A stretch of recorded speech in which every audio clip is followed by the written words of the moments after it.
இன்றைய முக்கிய செய்திகள். கிரீன்லாந்து பிரச்சனைக்காக ஐரோப்பிய நாடுகளுக்கு கூடுதல் வரி விதிக்கும் திட்டம். அபாயகரமான வீழ்ச்சி ஏற்படும் என ட்ரம்புக்கு ஐரோப்பிய யூனியன் எச்சரிக்கை. மும்பை மேயர் பதவி விவகாரத்தால் பாஜக கூட்டணியில் குழப்பம். ஆதரவளிக்க சிவசேனா நிபந்தனை விதித்ததால் பரபரப்பு. இந்திய மொழிகளில் சிறந்த படைப்புகளுக்கு தேசிய அளவிலான செம்மொழி இலக்கிய விருது தமிழ்நாடு அரசு சார்பில் வழங்கப்படும் என ஸ்டாலின் அறிவிப்பு. பொங்கல் விடுமுறை முடிந்து சென்னைக்கு படையெடுக்கும் மக்கள். வாகனங்கள் அணிவகுத்ததால் சுங்கச்சாவடிகளில் போக்குவரத்து நெரிசல்.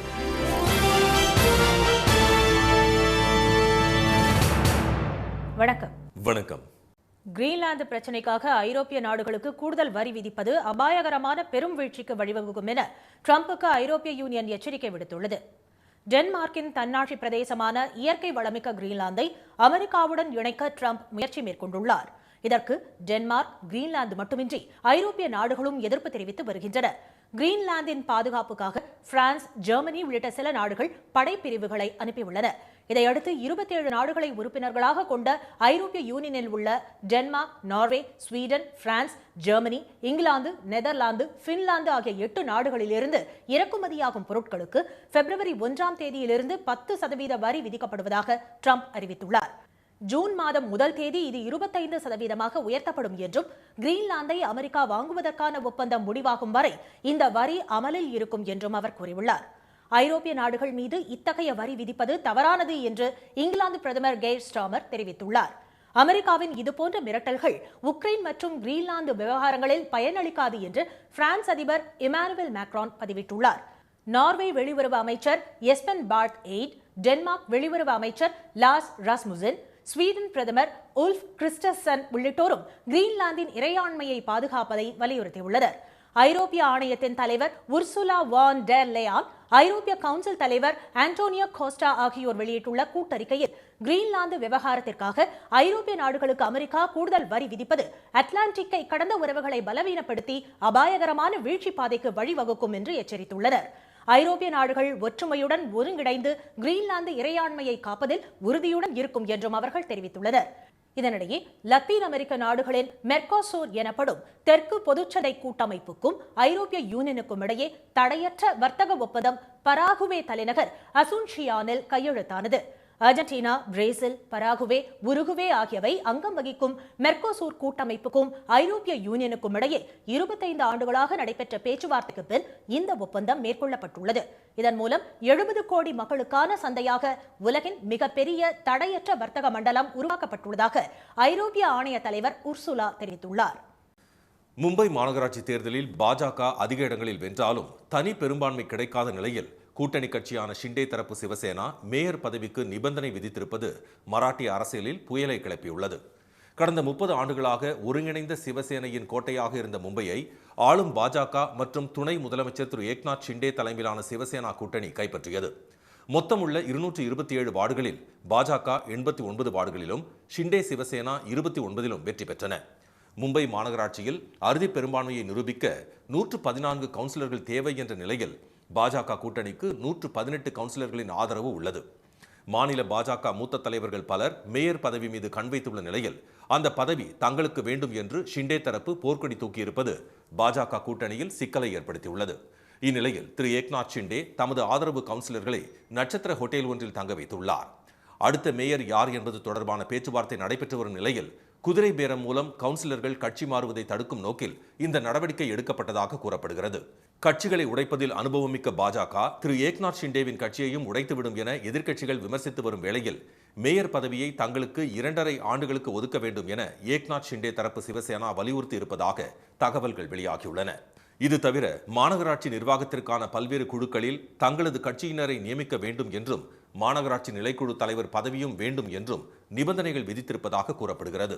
ஷிண்டே தரப்பின் இந்த திடீர் நிபந்தனைகளால் அதிர்ந்து போயிருக்கும் முதலமைச்சர் திரு தேவேந்திர ஃபட்னவிஸ் புதிய மேயரை தேர்வு செய்வது தொடர்பாக கட்சியின் உயர்மட்ட தலைவர்களுடன் ஆலோசனை நடத்தி வருகிறார். இதனிடையே ஷிண்டே தரப்பு கவுன்சிலர்கள் சிலர் சிவசேனா உத்தவ் தாக்கரே பிரிவு தலைவர் திரு உத்தவ் தாக்கரேவுடன் பேச்சு நடத்தியிருப்பதாகவும் தகவல் வெளியாகியுள்ளது. கூட்டணியில் குழப்பம் நிலவுவதாக செய்திகள் வெளியானாலும் தங்களுக்குள் எந்த பிரச்சனையும் இல்லை என தெரிவித்துள்ள திரு தேவேந்திர ஃபட்னவிஸ் தங்களது கூட்டணி வேட்பாளரே மேயராக தேர்ந்தெடுக்கப்படுவார் என உறுதியளித்துள்ளார். மேயர் தேர்தல் வரும் 28ஆம் தேதி நடைபெறவுள்ள நிலையில் குதிரை பேரம் இன்னும் அதிகமாகும் என்பதால் மகாராஷ்டிர அரசியலில் பரபரப்பு கூடியுள்ளது. தேசிய அளவில் சிறந்த படைப்புகளுக்கு இனி ஆண்டுதோறும் செம்மொழி இலக்கிய விருது வழங்கப்படும் என முதலமைச்சர் திரு மு க ஸ்டாலின் தெரிவித்துள்ளார். சென்னை கலைவாணர் அரங்கில் பன்னாட்டு புத்தக திருவிழா நிறைவு விழாவில் பேசிய அவர், சில நாட்களுக்கு முன்பு மனதுக்கு நெருடலாக ஒரு செய்தி டெல்லியில் இருந்து வந்ததாக கூறினார். 2025ஆம் ஆண்டுக்கான சாகித்ய அகாதமி விருதுகள் இறுதி செய்யப்பட்டு அறிவிக்கப்பட இருந்த நிலையில் மத்திய அரசின் கலாச்சாரத்துறை தலையீட்டால் விருது அறிவிக்கும் நிகழ்ச்சி ரத்து செய்யப்பட்டு விட்டதாக தெரிவித்த திரு ஸ்டாலின், இனி அது நடக்குமா என்றும் தெரியவில்லை என்று கூறினார். கலை இலக்கிய விருதுகளில் கூட அரசியல் குறுக்கீடுகள் செய்வது ஆபத்தானது என்று கூறிய அவர், இப்படி ஒரு சூழலில் தமிழ்நாடு அரசு ஆக்கப்பூர்வமான எதிர்வினை ஆற்ற வேண்டும் என்று எழுத்தாளர்களும் கலை இலக்கிய அமைப்புகளைச் சேர்ந்தவர்களும் தம்மிடம் கோரிக்கை விடுத்ததாக கூறினார். இது காலத்தின் தேவை என்று தாம் உணர்ந்திருப்பதாக தெரிவித்த திரு ஸ்டாலின், குறிப்பிட்ட இந்திய மொழிகளில் வெளியாகும் தலை சிறந்த இலக்கிய படைப்புகளுக்கு தமிழ்நாடு அரசின் சார்பில் ஆண்டுதோறும் தேசிய அளவிலான விருதுகள் வழங்கப்படும் என்று அறிவித்தார். தமிழ், தெலுங்கு, கன்னடம், மலையாளம், ஒடியா, வங்காளம் மற்றும் மராட்டிய மொழிகளில் வெளியாகிற தலை சிறந்த படைப்புகளுக்கு செம்மொழி இலக்கிய விருது என்ற பெயரில் விருது வழங்கப்படும். விருதோட தலா 5 லட்சம் ரூபாய் பரிசு தொகையும் வழங்கப்படும். வெளிப்படையான தேர்வு முறையும் உறுதி செய்யும் விதமாக புகழ்பெற்ற எழுத்தாளர்கள், விருதாளர்கள் அடங்கிய குழு ஒவ்வொரு மொழிக்கும் தனியே அமைக்கப்படும். அடுத்து அமையப்போவதும் திராவிட மாடல் ஆட்சிதான் என்ற திரு ஸ்டாலின், அப்போது இதைவிட பெரிய அளவில் உலகத்தின் கவனத்தை ஈர்க்கும் வகையில் பன்னாட்டு புத்தக திருவிழா நடத்தப்படும் என்றார். தமிழ்நாடு முழுவதும் மேலும் பல பிரம்மாண்ட நூலகங்களை அறிவு கோயில்களாக எழுப்ப உள்ளதாக அவர் தெரிவித்தார். முன்னதாக பல்வேறு மொழிகளில் மொழிபெயர்க்கப்பட்ட 84 நூல்களை திரு ஸ்டாலின் வெளியிட்டார். இந்நிலையில் தமிழ்நாடு அரசு சார்பில் தேசிய அளவில் செம்மொழி இலக்கிய விருது வழங்கப்படும் என்ற அறிவிப்பை வரவேற்றுள்ள எழுத்தாளர்கள், வெளிப்படையான தேர்வு முறையை உறுதி செய்ய புகழ்பெற்ற எழுத்தாளர்கள், விருதாளர்கள் கொண்ட குழு அமைக்கப்படும் என்ற அறிவிப்புக்கும் நன்றி தெரிவித்துள்ளனர். தமிழ்நாடு அரசு இப்படி தேசிய அளவில் ஒரு முக்கியத்துவம் மிக்க ஒரு மாற்று திட்டத்தை அறிவித்திருப்பது என்பது மிக மிக வரவேற்கக்கூடிய ஒன்றாக நான் கருதுகிறேன். சிறந்த எழுத்தாளர்கள், சிந்தனையாளர்கள் கொண்ட தேர்வு குழுவினால் வெளிப்படையாக இந்த பரிசுக்குரிய நூல்கள் தேர்ந்தெடுக்கப்படும் என்று முதல்வர் அவர்கள் அறிவித்திருப்பது என்பது வரவேற்கக்கூடியதாகும். தமிழ்நாட்டு எழுத்தாளர்களுக்கு மட்டுமல்ல, மலையாளம், கன்னடம், தெலுங்கு, ஒடியா, வெஸ்ட் பெங்கால் அண்ட் மராத்தி இத்தனை மொழி எழுத்தாளர்களுக்கும் இனி ஒவ்வொரு ஆண்டும் தேசிய அளவில் விருது வழங்குவோம் என்று தமிழ்நாடு அரசு அறிவித்திருக்கிறது. இந்த அறிவிப்பை இந்திய அளவில் உள்ள அனைத்து எழுத்தாளர்கள் சார்பாகவும் இந்த அறிவிப்பை நான் வரவேற்கிறேன். இது தொடர்பாக கடந்த வாரம் தமிழ்நாடு முற்போக்கு எழுத்தாளர்கள் கலைஞர்கள் சங்கம் சார்பில் கோரிக்கை விடுக்கப்பட்டதாக தெரிவித்த எழுத்தாளர்கள் அதனை உடனடியாக நிறைவேற்றியதற்காக முதலமைச்சருக்கு நன்றி தெரிவித்தனர். பொங்கல் விடுமுறை முடிந்து தென் மாவட்டங்களில் இருந்து சென்னை திரும்பியவர்களால் சுங்கச்சாவடிகளில் கடும் போக்குவரத்து நெரிசல் ஏற்பட்டது. இந்த ஆண்டு பொங்கல் பண்டிகையை முன்னிட்டு கடந்த 14ஆம் தேதியிலிருந்து 18ஆம் தேதி வரை 5 நாட்கள் விடுமுறை விடப்பட்டிருந்தது. பண்டிகையை கொண்டாட சொந்த ஊர் சென்றவர்கள் நாளை வழக்கமான வேலை நாள் என்பதால் இன்று சென்னைக்கு புறப்பட்டு வர தொடங்கினர். இன்று பிற்பகலில் இருந்தே பேருந்துகள் மற்றும் சொந்த வாகனங்களில் ஏராளமானோர் சென்னை திரும்பியதால் திருச்சி சென்னை தேசிய நெடுஞ்சாலையில் போக்குவரத்து நெரிசல் ஏற்பட்டது. விக்கிரவாண்டி, உளுந்தூர்பேட்டை உள்ளிட்ட சுங்கச்சாவடிகளில் ஏராளமான வாகனங்கள் வரிசையில் காத்திருந்து கடந்து சென்றன.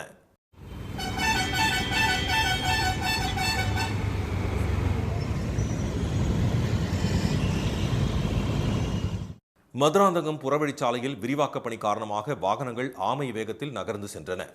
பரனூர், மதுராந்தகம் உள்ளிட்ட சுங்கச்சாவடிகளில் வாகனங்கள் விரைவாக செல்ல ஏற்பாடு செய்யப்பட்டிருந்த போதிலும் ஒரே நேரத்தில் நூற்றுக்கணக்கான வாகனங்கள் அணிவகுத்ததால் பல கிலோமீட்டர் தொலைவிற்கு காத்திருக்க நேரிட்டது.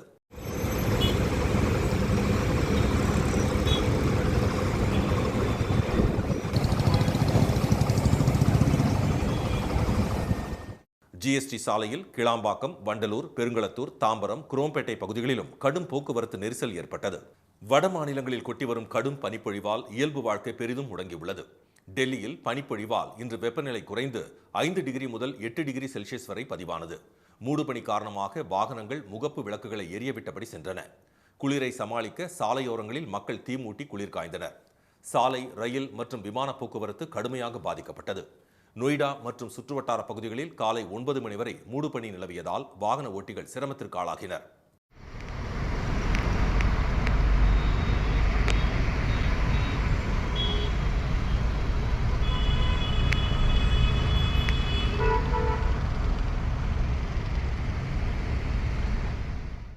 உத்தரப்பிரதேசத்தின் ஆக்ராவில் மழை போல் பனி கொட்டியதால் தாஜ்மஹாலை காண வந்த சுற்றுலா பயணிகள் அவதிக்குள்ளாகினர். மெயின்புரி பகுதியில் மூடுபனி பார்வையை மறைத்ததால் பேருந்தும் சரக்கு லாரியும் மோதிய விபத்தில் ஒருவர் உயிரிழந்தார். படுகாயமடைந்த 6 பேர் மருத்துவமனையில் சேர்க்கப்பட்டனர்.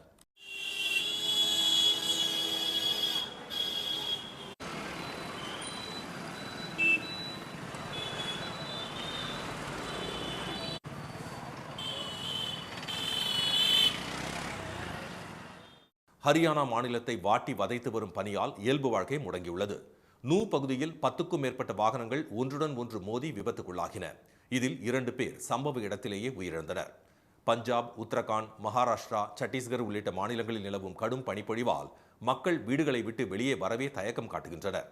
இதனிடையே டெல்லி, பஞ்சாப், ஹரியானா, சத்தீஸ்கர், உத்தரப்பிரதேசத்தில் அதிகாலையில் அடர் பனி அதிகமாக இருக்கும் என தெரிவித்துள்ள இந்திய வானிலை மையம் அப்போது போதிய வெளிச்சம் இருக்காது என்பதால் சாலை பயணங்களை தவிர்க்குமாறு அறிவுறுத்தியுள்ளது.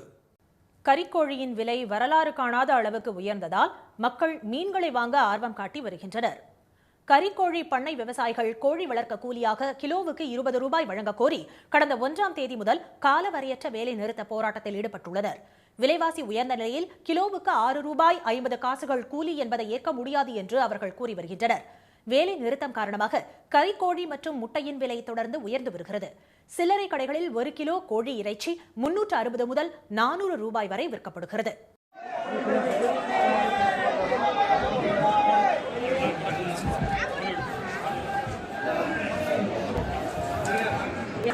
முட்டையின் பண்ணை கொள்முதல் விலை 6 ரூபாய் 3 காசுகள் வரை உயர்ந்துள்ள நிலையில் சில்லறை விற்பனையில் ஒரு முட்டை 8 ரூபாய் வரை விற்கப்படுகிறது. கறிக்கோழி மற்றும் முட்டை விலை கடுமையாக உயர்ந்து வருவதால் மீன்களை வாங்க பொதுமக்கள் ஆர்வம் காட்டி வருகின்றனர். தை அமாவாசை தினமான இன்று கறிக்கோழி கடைகள் வெறிச்சோடிய நிலையில் திருப்பூர் மீன் சந்தையில் கூட்டம் அலைமோதியது. மீன்களின் விலை கிலோ 100 ரூபாய் முதல் விற்பனையாவதால் அவரவர் வசதிக்கு ஏற்ப மீன்களை வாங்கிச் சென்றனர். இனி வருவது செய்தி துளிகள். ஈரோடு மாவட்டம் வெள்ளோட்டில் அமைக்கப்பட்டுள்ள காலிங்கராயன் முழு உருவச் சிலையை காணொலி காட்சி வாயிலாக முதலமைச்சர் திரு மு.க. ஸ்டாலின் திறந்து வைத்தார். அந்த மாவட்டத்தில் 744 ஆண்டுகளுக்கு முன்பு நதிநீர் இணைப்பிற்கு முன்னோடியாக பவானி ஆற்றின் குறுக்கே தடுப்பணை அமைத்து வாய்க்கால் வெட்டி பாசனம் செய்து விவசாயிகள் வாழ்வில் ஒளியேற்றியவர் காலிங்கராயன். அவரை கௌரவிக்கும் வகையில் வெள்ளோட்டில் அமைக்கப்பட்டுள்ள சிலையையும் போட்டித் தேர்வு நூலகத்தையும் திரு ஸ்டாலின் இன்று திறந்து வைத்தார். இதற்காக காலிங்கராயன் வாரிசுகள் உட்பட பல்வேறு தரப்பினரும் முதலமைச்சருக்கு நன்றி தெரிவித்துள்ளனர். சிரியா மீது நடத்தப்பட்ட தாக்குதலில் அல்-கொய்தா பயங்கரவாத அமைப்பின் முக்கிய தலைவர் கொல்லப்பட்டதாக அமெரிக்கா அறிவித்துள்ளது. கடந்த ஆண்டு டிசம்பர் மாதத்தில் சிரியாவின் பால்மைரா நகரில் பயங்கரவாதிகள் நடத்திய தாக்குதலில் அமெரிக்க பாதுகாப்பு படை வீரர்கள் 2 மற்றும் மொழிபெயர்ப்பாளர் 1 என 3 கொல்லப்பட்டனர். இதற்கு பதிலடியாக பயங்கரவாதிகளின் இருப்பிடங்களை குறிவைத்து அமெரிக்கா நடத்திய தாக்குதலில் ISIS பயங்கரவாத அமைப்புடன் நேரடியாக தொடர்பு கொண்ட அல்-கொய்தாவின் முக்கிய தலைவர் என கூறப்படும் பிலால் ஹசன் அல் ஜாசிம் கொல்லப்பட்டதாக அமெரிக்க ராணுவம் தெரிவித்துள்ளது. இந்த மாதம் 21 முதல் 29ஆம் தேதி வரை குடியரசுத் தலைவர் மாளிகையை பார்வையிட பொதுமக்களுக்கு அனுமதி இல்லை என அறிவிக்கப்பட்டுள்ளது. டெல்லியில் உள்ள குடியரசுத் தலைவர் மாளிகையை முன்பதிவு செய்து பொதுமக்கள் சுற்றி பார்க்க அனுமதிக்கப்பட்டு வருகிறது. இந்நிலையில் குடியரசு தின விழா 26ஆம் தேதி நடைபெற உள்ளதை முன்னிட்டு குடியரசுத் தலைவர் மாளிகையை பார்வையிட அனுமதி மறுக்கப்பட்டிருப்பதாக குடியரசுத் தலைவர் மாளிகை அலுவலகம் தெரிவித்துள்ளது. கேரளாவில் வரைவு வாக்காளர் பட்டியலில் அம்மாநில தலைமை தேர்தல் அதிகாரி திரு ரத்தன் கேல்கர் பெயரும் அவரது குடும்பத்தினர் பெயரும் இடம்பெறாதது சர்ச்சையை ஏற்படுத்தியுள்ளது. 2002ஆம் ஆண்டு வெளியான வாக்காளர் பட்டியலில் தமது பெயர் இருந்ததற்கான ஆவணங்களை திரு ரத்தன் கேல்கர் சமர்ப்பிக்கவில்லை என கூறப்பட்ட நிலையில் வாக்குச்சாவடி நிலை அதிகாரி முன் இன்று ஆஜரான அவர் வாக்காளர் பட்டியலில் பெயர் சேர்ப்பதற்கான விண்ணப்பத்தை தேவையான ஆவணங்களுடன் வழங்கினார். ஒசூர் விமான நிலைய திட்டத்தை மத்திய அரசு மீண்டும் நிராகரித்துள்ளது. அப்பகுதியில் உள்ள வான்வெளி ஹிந்துஸ்தான் ஏரோநாட்டிக்கல் லிமிடெட் நிறுவனத்திற்கு தேவைப்படுவதாக கூறி தமிழ்நாடு அரசின் கோரிக்கையை பாஜக அரசு நிராகரித்திருப்பதாக தகவல்கள் வெளியாகியுள்ளன. பொங்கல் தொகுப்பு பெறாமல் விடுபட்டோருக்கு நாளை முதல் வழங்கப்படும் என்று தெரிவிக்கப்பட்டுள்ளது. பொங்கல் திருநாளையொட்டி 2,23,00,000 அரிசி குடும்ப அட்டைதாரர்களுக்கும் இலங்கை தமிழர் மறுவாழ்வு முகாம்களில் வசிக்கும் குடும்பங்களுக்கும் பொங்கல் பரிசு தொகுப்பாக 1 கிலோ பச்சரிசி, 1 கிலோ சர்க்கரை, 1 முழு நீள கரும்பு, வேட்டி, சேலை ஆகியவற்றுடன் ரொக்க பரிசாக 3000 ரூபாய் வழங்கப்பட்டது. 97% அவற்றை பெற்றுக் கொண்டுள்ள நிலையில் பல்வேறு காரணங்களுக்காக அதனை பெறாதவர்கள் நாளை முதல் பெற்றுக் கொள்ளலாம் என அறிவிக்கப்பட்டுள்ளது. மாமல்லபுரம் அருகே நெம்மேலியில் 343 கோடி ரூபாய் செலவில் அமையவுள்ள புதிய நீர்த்தேக்கத்திற்கு முதலமைச்சர் திரு மு.க. ஸ்டாலின் நாளை அடிக்கல் நாட்டி பணிகளை துவக்கி வைக்கிறார். கோவளம் உபவடி நிலத்தில் சுமார் 5161 ஏக்கர் பரப்பளவில் 1.6 டிஎம்சி வெள்ள நீரை சேமிக்கும் வகையில் 6வது நீர்த்தேக்கம் அமைக்கப்படும் என கடந்த நிதிநிலை அறிக்கையில் அறிவிக்கப்பட்டிருந்தது. ஆனால் நெம்மேலியில் பக்கிங்ஹாம் கால்வாய் உபவடி நிலத்தில் புதிய நீர்த்தேக்கம் அமைக்க ஆய்வு மேற்கொண்ட நீர்வளத்துறை அதிகாரிகள் அங்கு புதிய நீர்த்தேக்கம் அமைக்க முடிவு செய்தனர். அதையடுத்து அங்கு 6வது புதிய நீர்த்தேக்க கட்டுமான பணிக்கு நாளை காலை 11 மணி அளவில் திரு ஸ்டாலின் அடிக்கல் நாட்டுகிறார். சென்னை கடற்கரை பகுதிகளில் கடந்த 14 முதல் 16ஆம் தேதி வரை 161 டன் திடக்கழிவுகள் அகற்றப்பட்டுள்ளதாக சென்னை மாநகராட்சி தெரிவித்துள்ளது. கடற்கரை பகுதிகளை தூய்மையாகவும் சுகாதாரமாகவும் பராமரிப்பது அனைவரின் பொது பொறுப்பாகும் என்று கூறியுள்ள மாநகராட்சி, கடற்கரை பகுதிகளுக்கு வரும் பொதுமக்கள் மற்றும் சுற்றுலா பயணிகள் அனைவரும் தங்களது குப்பை கழிவுகளை அதற்காக வைக்கப்பட்டுள்ள குப்பை தொட்டிகளில் மட்டும் போட்டு தூய்மை பணிகளுக்கு முழுமையான ஒத்துழைப்பு வழங்குமாறு கேட்டுக் கொண்டுள்ளது. அதிக தேவைகள் உள்ள நிலையில் இந்த ஆண்டுக்கான தேர்வு அட்டவணையை ஆசிரியர் தேர்வு வாரியம் உடனடியாக வெளியிட வேண்டும் என பாமக தலைவர் திரு அன்புமணி வலியுறுத்தியுள்ளார். எளிய பாடத்திட்டம், குறைக்கப்பட்ட தேர்ச்சி மதிப்பெண்கள் ஆகியவற்றுடன் சிறப்பு தகுதி தேர்வை அரசு உடனடியாக அறிவிக்க வேண்டும் என அவர் கேட்டுக் கொண்டுள்ளார். தமிழ்நாடு அரசு பணியில் அக்னி வீரர்களுக்கு இடஒதுக்கீடு அளிக்க கோரி தமிழ்நாடு அரசுக்கு மத்திய அரசு கடிதம் அனுப்பியுள்ளது. பாஜக ஆளும் உத்தரப்பிரதேசம், ஹரியானா போன்ற மாநிலங்களில் அக்னி வீரர்களுக்கு இடஒதுக்கீடு நடைமுறைப்படுத்தப்பட்டுள்ளதை சுட்டிக்காட்டியுள்ள உள்துறை அமைச்சகம் இதனை தமிழகத்திலும் செயல்படுத்துமாறு கேட்டுக் கொண்டிருப்பதாக அதிகாரிகள் தெரிவித்துள்ளனர். தமிழ்நாட்டில் ஊரக வேலை உறுதி திட்டத்தை செயல்படுத்துவது தொடர்பான புகார்களை தீர்ப்பதற்கு ஒவ்வொரு மாவட்டத்துக்கும் ஒரு குறை தீர்ப்பாளர் என 23 குறை தீர்ப்பாளர்கள் நியமிக்கப்பட்டுள்ளனர். அனைத்து புகார்களுக்கும் புகார் பெற்ற நாளிலிருந்து 15 நாட்களுக்குள் தீர்வு காணப்படும் என அறிவிக்கப்பட்டுள்ளது. தை அமாவாசையொட்டி நீர்நிலைகளில் புனித நீராடிய மக்கள் தங்களது முன்னோர்களுக்கு திதி கொடுத்து வழிபட்டனர்.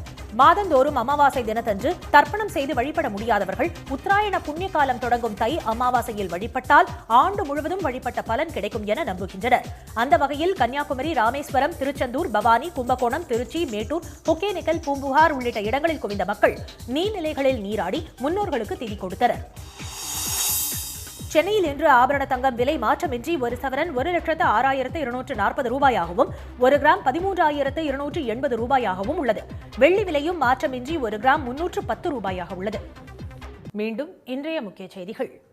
கிரீன்லாந்து பிரச்சினைக்காக ஐரோப்பிய நாடுகளுக்கு கூடுதல் வரி விதிப்பது அபாயகரமான பெரும் வீழ்ச்சிக்கு வழிவகுக்கும் என ட்ரம்புக்கு ஐரோப்பிய யூனியன் எச்சரிக்கை விடுத்துள்ளது. மும்பை மேயர் பதவி விவகாரத்தில் பாஜகவுக்கு கூட்டணி கட்சியான ஷிண்டே தரப்பு சிவசேனா நிபந்தனை விதித்திருப்பது மராட்டிய அரசியலில் புயலை கிளப்பியுள்ளது. இந்திய மொழிகளில் சிறந்த படைப்புகளுக்கு தேசிய அளவிலான செம்மொழி இலக்கிய விருது தமிழ்நாடு அரசு சார்பில் வழங்கப்படும் என முதலமைச்சர் ஸ்டாலின் அறிவித்துள்ளார். இத்துடன் இந்த செய்திகள் நிறைவடைந்தன. மீண்டும் சன் டிவியில் செய்திகள் காலை 7:30 மணிக்கு. செய்திகளை உடனுக்குடன் தெரிந்து கொள்ள QR கோடை ஸ்கேன் செய்து சன் நியூஸ் வாட்ஸ்அப் சேனலில் இணைந்திருங்கள். வணக்கம். வணக்கம்.